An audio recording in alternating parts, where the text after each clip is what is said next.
Quantos Supremos cabem dentro de um STF? Eu acho que nós temos alguns cálculos diferentes. Algumas pessoas dizem que são 11, porque são 11 ministros. Eu lembro que essa conta começou a aumentar quando a gente falou que tinham 11 ministros, mais o plenário, mais as duas turmas. Depois aumentou porque tinha o plenário virtual. E agora esse número parece só crescer ao ponto de talvez eu ter que sugerir ao nosso amigo Davi Sobreira que mude o nome do podcast dele, porque não são mais 11 Supremos. E aqui comigo está Miguel Godoy, professor da Universidade de Brasília, do UFPR, também advogado, para a gente fazer essa conta. Eu sou Felipe Recondo e aqui você está no canal Recondo e os 11. Se você quiser receber mais conteúdos sobre o Supremo Tribunal Federal, clique no sininho, acompanhe e se inscreva no canal. Miguel, obrigado por essa conversa. Eu queria te pedir, vamos fazer essa conta junto.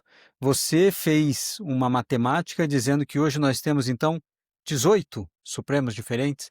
Vai, me dá sua conta aí. Exatamente. Nós temos hoje, infelizmente, 18 Supremos. São os 11 ministros, né, com seus gabinetes, com as suas relatorias, com as suas pautas pessoais.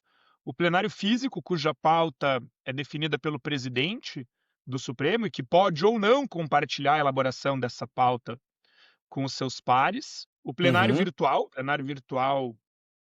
o plenário do Supremo Tribunal Federal, e a pauta do plenário virtual é definida por cada ministro relator de um processo quando insere o processo de sua relatoria para julgamento no plenário virtual. As duas turmas, com julgamentos presenciais e cujas pautas são definidas pelos ministros presidentes de cada uma das turmas. Um plenário virtual para cada turma, então plenário virtual da primeira turma, plenário virtual da segunda turma, e também o núcleo de solução consensual de conflitos. Se a gente somar todos esses espaços de decisão, e todos são espaços decisórios do Supremo, nós temos 18 Supremos, 11 ministros que podem decidir sozinhos, o plenário, as duas turmas, o plenário virtual de cada uma das turmas, e agora o no sol. É, São e, e não 18 é, Supremos, e, portanto.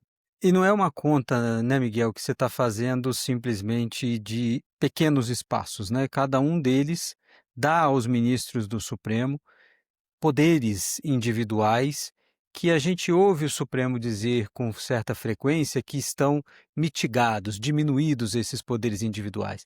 Mas o que você descreve, o que a gente percebe, não é bem essa realidade, né? Então, eu queria que você descrevesse para a gente a ampla capacidade de poder de cada um dos ministros para lidar com cada um desses espaços em separado. Claro, quando a gente fala 18 Supremos, é uma expressão forte, mas não é retórica numérica. Nós temos efetivamente 18 possibilidades diferentes de decisão no STF hoje, e isso já vem sendo mapeado.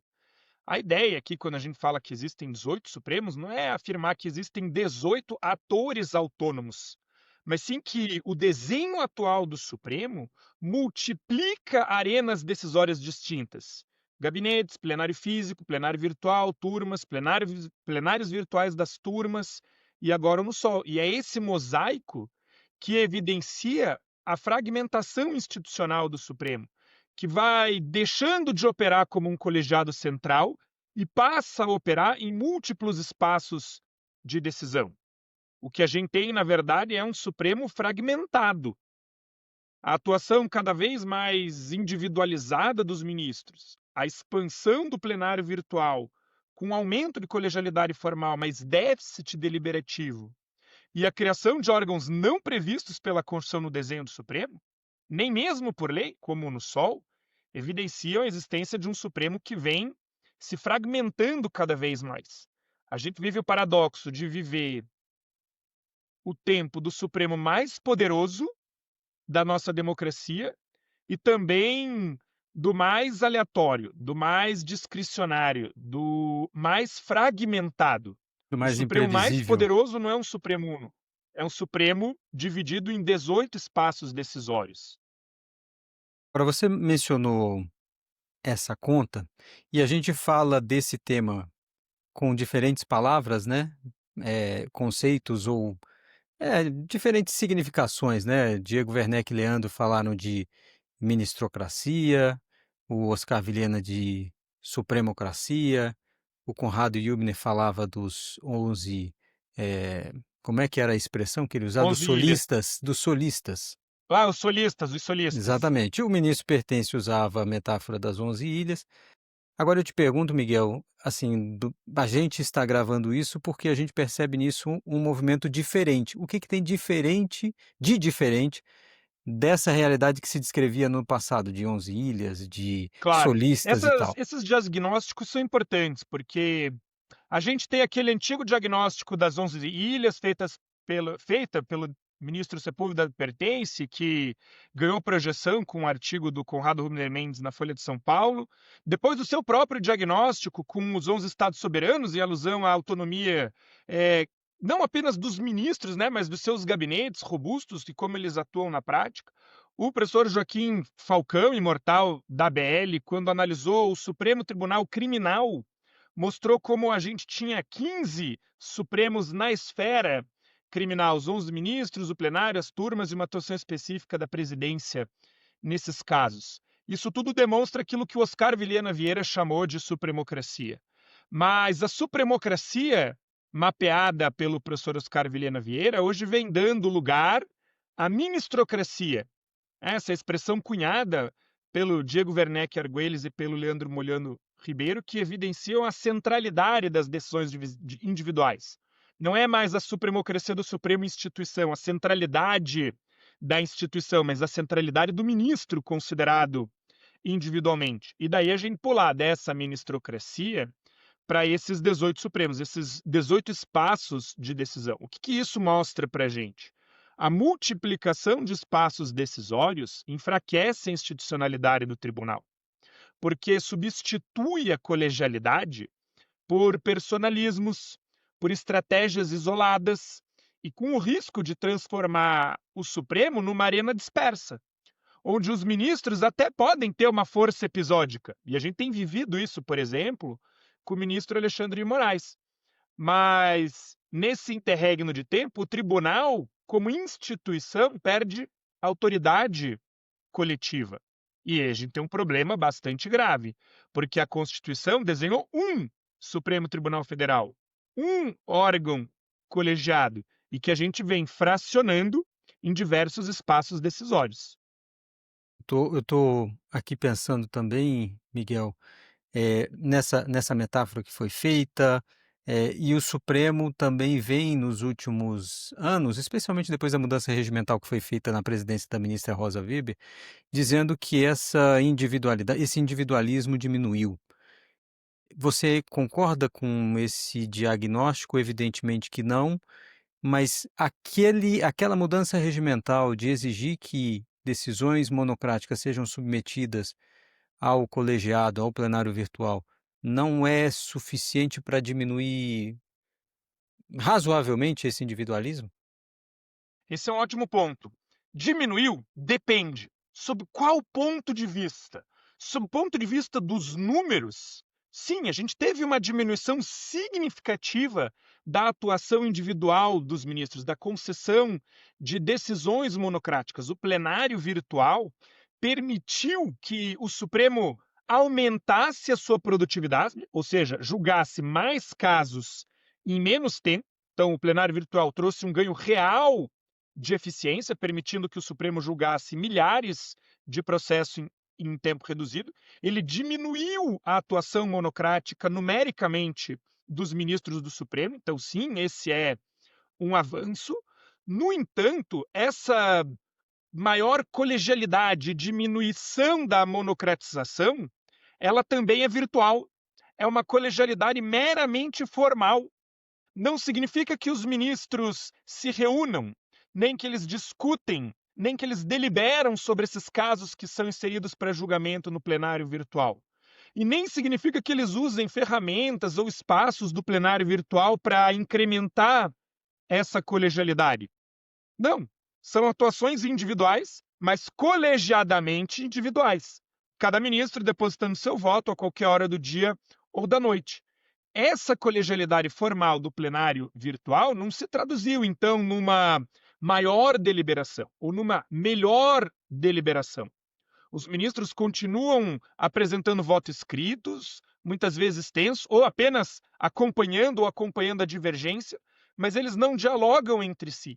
nem com as partes, nem com os votos colocados no plenário virtual. E é essa ausência de deliberação, é essa ausência de interação que evidencia um uso pouco criativo, pouco funcional do plenário virtual e do ambiente virtual de julgamento. De modo que, sim, ele diminuiu a monocratização, sim, ele aumentou a colegialidade, mas essa colegialidade ela é meramente formal, sem um incremento conjunto qualitativo das decisões, deliberativo. O que o Supremo tem feito é encher o plenário virtual com um alto número de ações, recursos, medidas e sempre sob uma lógica binária de votação. Nesse modo virtual de decidir, a colegialidade é meramente formal. A deliberação é praticamente inexistente. Veja, não estou dizendo que ela não existe nunca. Ela até existe, às vezes os ministros até veem o voto, retiram seu, mudam de opinião. A gente tem Verdade. exemplos virtuosos do uso do plenário virtual, mas na imensa maioria do uso do plenário virtual, continua sendo uma lógica binária de pouca deliberação, e aí a qualidade decisória passa a ser questionável. Agora, o Miguel, eu queria adicionar um outro elemento que aparece, que é o núcleo de solução consensual de conflitos, né? O NUSOL. E a gente está gravando essa nossa conversa aqui numa semana em que o plenário do Supremo, o presidente Luiz Roberto Barroso, comunicou inclusive com muito orgulho, né, o lançamento de um manual do chamado NUSOL, né, do Núcleo de Solução Consensual de Conflitos. E eu já li textos seus, já li textos de outros autores e professores também questionando isso, mas eu quero pegar esse ponto aqui também para discutir consensualidade não, a colegialidade. Como é que funciona hoje uma decisão de um ministro do Supremo de acionar esse núcleo? Também é algo individual. E aí nós criamos um outro problema, né?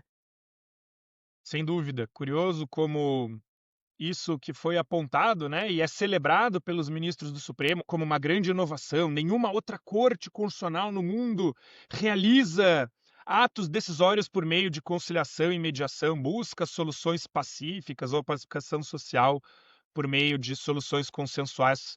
Isso seria algo inédito do Supremo no mundo. Bom, se é algo inédito, acho que a gente tem que olhar com cuidado e partir de onde a gente sempre deve partir, da Constituição.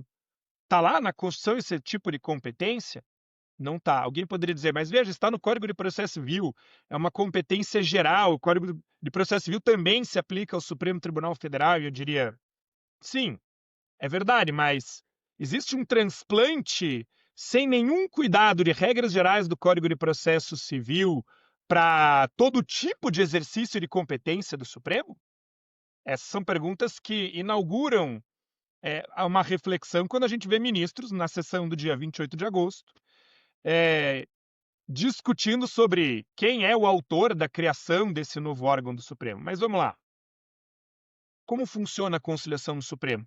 Os Sim. ministros recebem a distribuição dos processos que lhes são sorteados e eles então dão um andamento, a condução, a direção do processo. Pode ser um recurso, um agravo, um recurso extraordinário e pode ser uma ação do controle concentrado, abstrato, uma DI, uma DC, por exemplo. E a grande novidade está aí, na conciliação em ações do controle concentrado abstrato de constitucionalidade. Conciliação não é novo para o Poder Judiciário e nem mesmo para o Supremo Tribunal Federal. O Supremo tem boas e exitosas experiências sobre conciliação. Em geral, quando ele funciona como Tribunal da Federação, quando ele resolve conflitos federativos.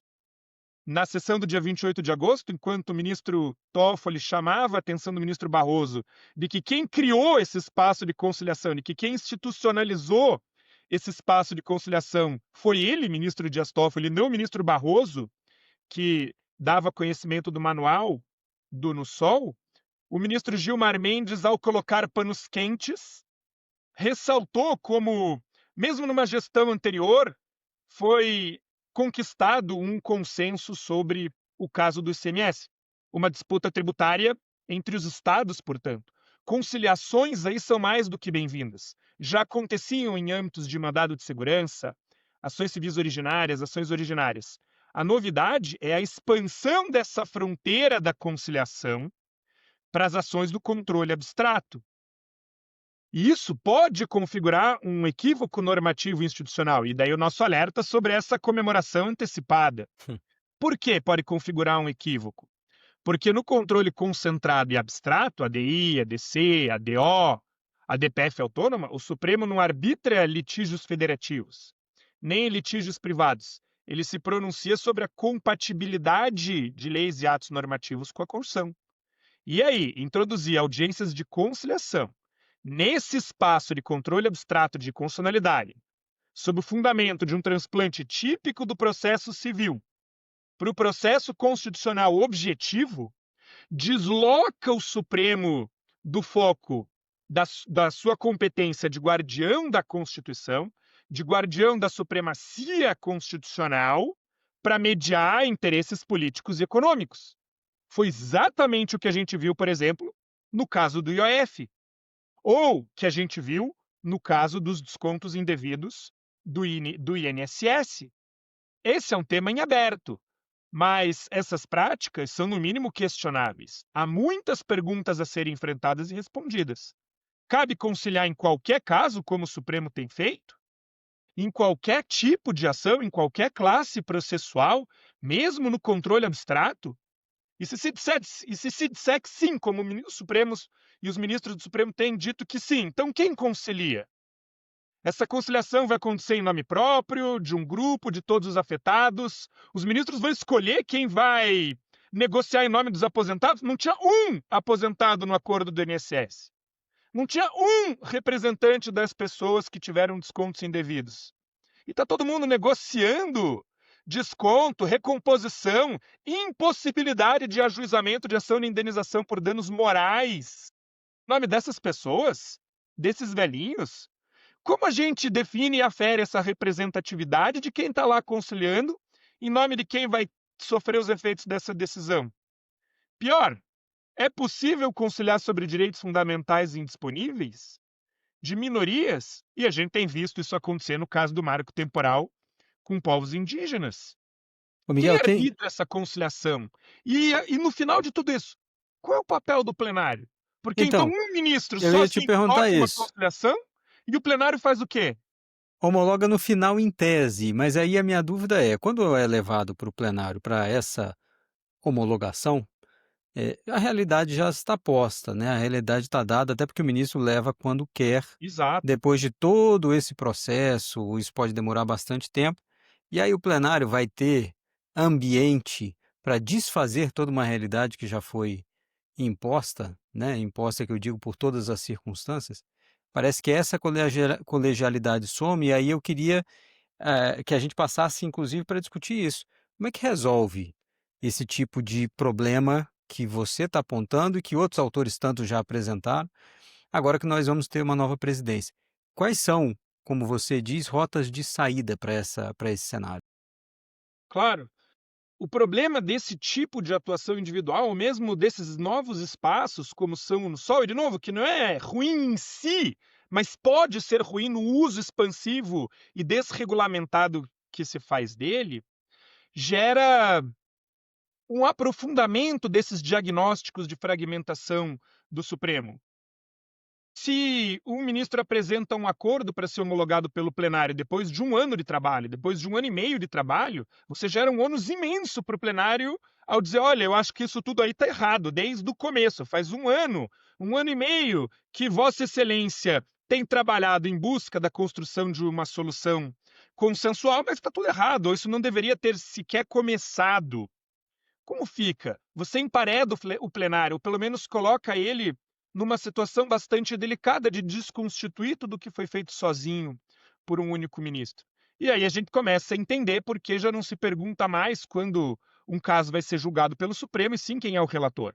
Porque esse relator pode dar uma monocrática, pode pedir vista, ele pode destacar, ele pode levar para o sol, ele pode fazer audiência pública, ele pode não admitir amicus Mas, ô curiae. Miguel, me permita aqui uma intervenção, Claro. que é o seguinte: essa parte da relatoria, aí eu vi no seu artigo, eu me lembro de tempos de cobertura de Supremo que a gente sempre, quando via distribuição, evidentemente prestava atenção em quem seria o relator, para ter uma projeção, especialmente da posição, evidentemente, mas para pensar também em ritmo, o próprio ritmo que aquele ministro, como relator, poderia impor a algum caso.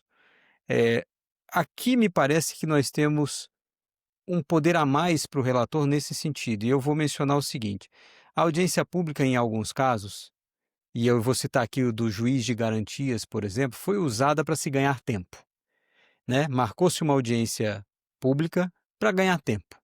Nitidamente foi para ganhar tempo, e esse pode ser um instrumento usado pelos ministros para esse poder monocrático também de definir a agenda. O NUSOL também pode ser usado para isso. Mas na verdade, eu não vejo nesse ponto uma diferença do poder do relator de agora para o passado, mas vejo instrumentos a mais para ele manejar o tempo. E talvez aí sim, se a gente fosse comparar no passado, um pouco menos de controle pelo colegiado desse poder individual do relator.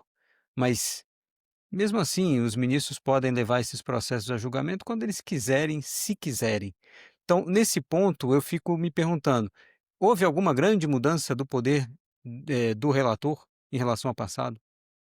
Houve um incremento desse poder do relator. Quando a gente tem a criação de um novo órgão por ato unilateral da presidência do Supremo, criação do NUSOL, e você pode mandar um processo para lá, você também pode mandar para lá só para ganhar tempo, não necessariamente para Sim. conciliar. E a gente viu isso acontecer num caso de extrema relevância que ainda pende de julgamento, a cautelar monocrática. Eu me refiro aqui ao caso da cautelar que suspendeu a eficácia do marco normativo do pré-sal. Relatora ministra Carmen Lúcia, está lá com ela deu essa cautelar monocrática, suspendeu os dispositivos da lei do pré-sal, que inclusive estabelecia uma distribuição mais igualitária desse bem e desse dinheiro que pertence a todos os brasileiros, mantendo uma concentração em estados e municípios produtores, e essa cautelar nunca foi levada a referendo. Pior do que isso, ela encaminhou para o NUSOL esse caso. E o que aconteceu lá? Nada. O tempo apenas transcorreu. De modo que a gente tem de diferente hoje um aprofundamento, então, dessa possibilidade de atuação individual dos ministros. A outra face dessa moeda, é importante que se diga, é o plenário mudo. Se o Supremo vai se fragmentando e os ministros atuam sozinhos, a outra face da ministrocracia é um plenário mudo, é um plenário que não se manifesta, é um plenário que é silenciado. E isso não é menos importante. Por quê? Porque a Constituição desenhou um Supremo. Todos os ministros são o Supremo, mas nenhum deles é exclusivamente o Supremo. A gente não pode admitir isso. Agora, existem rotas de saída, existem caminhos possíveis de correção desse estado de coisas, dessa fragmentação, desse poder individual exacerbado, de uma retomada de uma colegialidade substantiva, de uma deliberação efetiva. E aí acho que o nosso desafio é não só fazer bons diagnósticos críticos do Supremo, mas também propor caminhos possíveis, práticos, de correção para o tribunal. E quais seriam, Miguel, esses caminhos? Eu sei que a gente já tem no Congresso Nacional, e já temos uma lei, né, a 9868, que fala de liminar em ADI, mas o que que você acrescentaria? E a gente sabe também que tem propostas de emenda à Constituição nesse sentido também tramitando no Congresso. Mas o que mais a gente pode ver? Bom, sem dúvida nenhuma, eu começaria pelo tema que é de fácil compreensão e fácil fundamentação: o fim das cautelares monocráticas em ADI. É verdade que a emenda regimental 58 da ministra Rosa Weber diminuiu as cautelares monocráticas quando Isso. submete elas imediatamente a referendo do plenário. De modo que hoje em dia, se um ministro der uma cautelar monocrática, ela automaticamente vai ser referendada ou não pelo plenário do Supremo. Isso diminuiu a monocratização do Supremo, mas não extinguiu. Tanto é que a gente ainda tem casos muito relevantes que não tiveram as suas cautelares monocráticas levadas a referendo. O caso do pré-sal é um. O da emenda constitucional que suspendeu a criação dos novos TRFs é outro. E por que esse é o caso fácil? Porque as cautelares monocráticas no controle concentrado abstrato são inconstitucionais, ilegais e antirregimentais. A Constituição exige decisão colegiada para concessão de cautelar. A Lei 9868 exige decisão colegiada para concessão de medida cautelar. O regimento interno do STF exige decisão colegiada para a concessão de medida cautelar. E mesmo assim, os ministros continuam dando cautelares monocráticas. Ah, diz o ministro Barroso, a emenda regimental já resolveu esse problema. Não, não resolveu esse problema. Tanto não resolveu que os próprios ministros continuam descumprindo a emenda regimental que eles próprios criaram. Mais do que isso, existem alternativas à concessão de medidas cautelares monocráticas. Existem pelo menos 4 alternativas: pedido de preferência e prioridade na próxima sessão plenária, apresentação de questão de ordem à pauta ao calendário de julgamento, requisição de convocação de sessão extraordinária e submissão imediata do pedido da monocrática, do pedido da cautelar ao plenário virtual. A gente já teve plenário virtual extraordinário com 24 horas de prazo de julgamento. Se o Supremo continuar insistindo nesse discurso de que a emenda regimental 58 já resolveu esse problema, quando não resolveu, e de aprofundar a monocratização, talvez a PEC 08 de 2021, que veda as decisões monocráticas, né, e ainda impõe um prazo para o julgamento da cautelar e do mérito, seja a melhor correção legislativa. Quer dizer, a Constituição exige decisão colegiada, a lei e o regimento interno também. Os ministros continuam insistindo nas monocráticas? Bom, é possível que o Supremo sofra um freio, um contrapeso, que agora diga, agora é proibido a concessão de decisão monocrática. E aí, acho que se eles continuarem insistindo nesse tipo de prática, eles vão ter um problema, porque eles podem incorrer em crime de responsabilidade. Eu acho que tem um acréscimo a isso, né, Miguel, que a emenda regimental não resolve outras monocráticas em outras classes processuais, né? Também, E que são também de grande importância, às vezes de sensibilidade política e social também, né? A gente viu, inclusive, no caso da prisão domiciliar do presidente Jair Bolsonaro, que foi uma monocrática, né? exato. Como continuidade, a gente até falou no Sem Precedentes que a gente gravou recentemente, que essa foi uma decisão monocrática que o ministro Alexandre de Moraes entendeu que podia dar porque as cautelares anteriores tinham sido submetidas ao colegiado. E aí até o Tomás Pereira mencionou, sim, mas o colegiado precisa decidir também se essas cautelares foram descumpridas. Não é o ministro Alexandre sozinho quem vai dizer se foram ou não. Mas Exatamente. realmente há outros espaços de, vamos usar essa palavra, mas de drible, né, ou de hiato Sem dúvida. legislativo, regimental em relação a isso. Agora, e que outras soluções você daria, Miguel, especialmente para essa parte de conciliação? Claro, falamos então de um caminho de correção fácil. O outro é a regulamentação dessa grande novidade que é o no Sol. Primeiro de tudo, no mínimo, criar esse órgão no regimento interno do Supremo Tribunal Federal, por emenda regimental. Não é possível que a gente invente um órgão dentro do Supremo com competência decisória sem que ele tenha sido previsto pela Constituição e nem mesmo pelo regimento interno do Supremo, que tem força de lei. Bom, se quer criar um órgão dentro do Supremo, que pelo menos seja feito por meio de emenda ao regimento interno. Depois, definir onde cabe e onde não cabe conciliação. É verdade que o Supremo acabou de editar um manual sobre o núcleo Exato. de solução consensual e sobre a conciliação e mediação no Supremo, mas ele não diz quando pode, quando não pode, né? Quando o Supremo funciona como Tribunal da Federação, quando atua em uma DPF para evitar um possível ato lesivo do poder público, quando atua em ADO, talvez possa ser uma via. Agora, em controle abstrato estrito, ADI, ADC, a DPF de atos concretos lesivos, não. Outros regramentos seriam convenientes, diferenciar conciliação e mediação. A gente fica tratando no Sol como o núcleo de conciliação e mediação. Bom, conciliação é uma coisa, mediação é absolutamente outra. E quem pode ser mediador?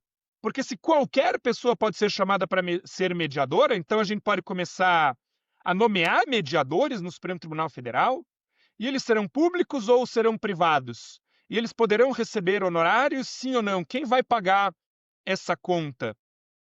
O regramento sobre a publicidade ou sigilo das conciliações também é fundamental, porque hoje o ministro manda no Sol, o no Sol faz audiência de conciliação a portas fechadas, nem amicus curiae pode participar, eles decidem quem participa daquelas rodadas de conciliação, de negociação, e ninguém fica sabendo. Isso não é transparente, isso não é republicano, isso não é igualitário, sobretudo se o acordo afeta quem não estar sentado nessa mesa de negociação. E a gente já tem vários exemplos ruins no Supremo. O marco temporal, o IOF, o INSS. Mas para não ficar só nos exemplos negativos, nós também temos exemplos virtuosos. Acho que os casos de cotas para as mulheres nos concursos da PM de alguns estados e do DF talvez seja o melhor exemplo. O Supremo, por conciliação, definiu que aquele percentual máximo de aprovação para mulheres nos concursos da PM, salvo engano 10%, deveria ser piso. Não, é no mínimo 10% de mulheres. Legal, ótimo, a gente transformou o que era cota máxima em cota mínima, promoção dos direitos das mulheres, excelente. Agora, por que 10%? Por que não 15%? Por que não 25%? Por que não metade? Por que não um percentual correspondente ao número de mulheres inscritas em relação aos homens? Por que é legítimo esse acordo sobre transformar teto de cota para mulher na PM em piso? Eu acho que é bom, não tem dúvida, é um passo à frente do que tinha. É melhor do que o que existia. Agora, é suficiente? Essa é a melhor decisão? É o melhor que a gente consegue atingir no tribunal responsável pela proteção dos direitos fundamentais das mulheres, nesse caso? Eu acho que é muito pouco. Veja, de novo, melhor assim do que nada. Mas isso mostra como a gente precisa regulamentar melhor no SOL. Precisa, em primeiro lugar, criá-lo dentro do organograma, do desenho institucional do Supremo. O Supremo está na pauta da política. A presidência do Supremo vai mudar em breve, as eleições gerais de 2026 vêm aí. E esses acordos que vêm sendo promovidos pelo Supremo vão colocar ele ainda mais no centro dessa política democrática, eleitoral, internacional, com as medidas punitivas do governo Trump? Ou vão colocar o Supremo no seu lugar de guardião da Constituição? Miguel, uma última pergunta. A gente faz essa crítica já há muito tempo, né? A gente lê sobre isso já há tanto tempo. Qual o seu nível de otimismo em relação a essas possíveis ou necessárias reformas nos próximos anos? Eu sou cético, eu não sou pessimista, eu acho que o Supremo pode se aprimorar, que existe pesquisa, existe debate qualificado que mostram caminhos de correção, então existem caminhos de correção possíveis pelo próprio Supremo, como por exemplo o das monocráticas, né? A solução para o fim das cautelares monocráticas. Existem soluções legislativas legítimas no horizonte. A PEC 08 de 2021, se o Supremo continuar recalcitrante. Acho que o melhor uso do plenário virtual depende também apenas do Supremo Tribunal Federal, em que pese não haja nenhum indício de melhor uso do plenário Talvez, virtual. talvez tenha um, Miguel, desse de Diga. uso do plenário virtual, que eu me lembrei de ter ouvido recentemente de dois ministros, eles dizendo que em algum momento, o problema é esse, em algum momento, eles vão precisar definir um limite de processos para o plenário virtual, e não necessariamente porque os advogados ou as partes precisam de um pouco mais de previsibilidade ou mais espaço na agenda dos ministros, né? Mas porque eles não dão conta de votar 200 processos numa semana. E às vezes a gente já viu sessão de plenário virtual com mais de 800 processos. Mas, enfim, talvez esse já seja um começo. Pelo menos uma definição de um número máximo de processos no plenário virtual para isso, né? Para aumentar um pouquinho essa colegialidade. Seria um ótimo passo à frente limitar o número de processos julgados por semana no plenário virtual. Aprimora o trabalho dos próprios ministros, de suas equipes, o acompanhamento de quem trabalha com o Supremo, dos advogados que têm os seus casos julgados pelo plenário virtual, de quem acompanha e faz pesquisa sobre o Supremo, análise sobre o Supremo Tribunal Federal. Seria um ótimo passo à frente, um pequeno passo, mas um passo à frente, adiante. De modo que existem melhorias. E, por fim, sem dúvida nenhuma, essa regulamentação do NuSol, que eu acho que é necessária. Quando eu vejo na sessão do dia 28 de agosto os ministros comemorando e celebrando serem o único tribunal do mundo que faz conciliação, ignorando esse conjunto de perguntas, de críticas, de sugestões de aprimoramento, eu fico cético. Então, Eu acho que eu não sou pessimista em relação ao Supremo. O Supremo, ele é permeável às críticas. Nós temos ministros que são atentos às críticas bem fundamentadas, às críticas legítimas, às críticas construtivas. E acho que o ministro Fachin, que é o próximo presidente, é bastante atento a isso. O ministro Barroso já foi um pouco mais, talvez porque está em final de gestão, esteja um pouco recalcitrante sobre qualquer crítica, esteja querendo fazer um balanço de sua gestão, é justo, é legítimo, mas ministro André Mendonça também é um pouco mais afeto a essas críticas legítimas, de Uhum. modo que eu acho que existe espaço de aprimoramento. Não sei se ele vai vir nesse curto prazo, do tempo deste ano, do ano eleitoral ou do começo de 2027, já que a gente não sabe exatamente o que pode acontecer até lá. Por isso eu sou cético. Mas tampouco sou pessimista. Não acho que o Supremo é um lugar onde não se mudam as coisas. Não, mudam. A emenda regimental 58 está aí para provar isso. Houve muitas tentativas de reforma do regimento interno do Supremo. E, curiosamente, a única pessoa capaz de conseguir reformar substantivamente o regimento foi a ministra Rosa Weber, aquela que supostamente sempre foi tida como a ministra mais fraca ou de perfil mais baixo. Ministro Toffoli tentou a reforma do regimento, ministro Fux, ministro Barroso, nenhum deles conseguiu emplacar suas propostas. A ministra Rosa conseguiu a dela e deu um grande passo à frente. De modo que, olhando para trás, eu sou um cético um pouquinho otimista para a melhoria do nosso Supremo Tribunal Federal. Miguel, obrigado. Eu deixo aqui o convite para todo mundo que está nos assistindo, acompanhar o canal, se inscrever para receber mais conteúdos como esse. Fica aqui o convite para a gente voltar a esse assunto sempre, sempre, Miguel. Obrigado, viu? Mais uma vez. Um super prazer, um abraço.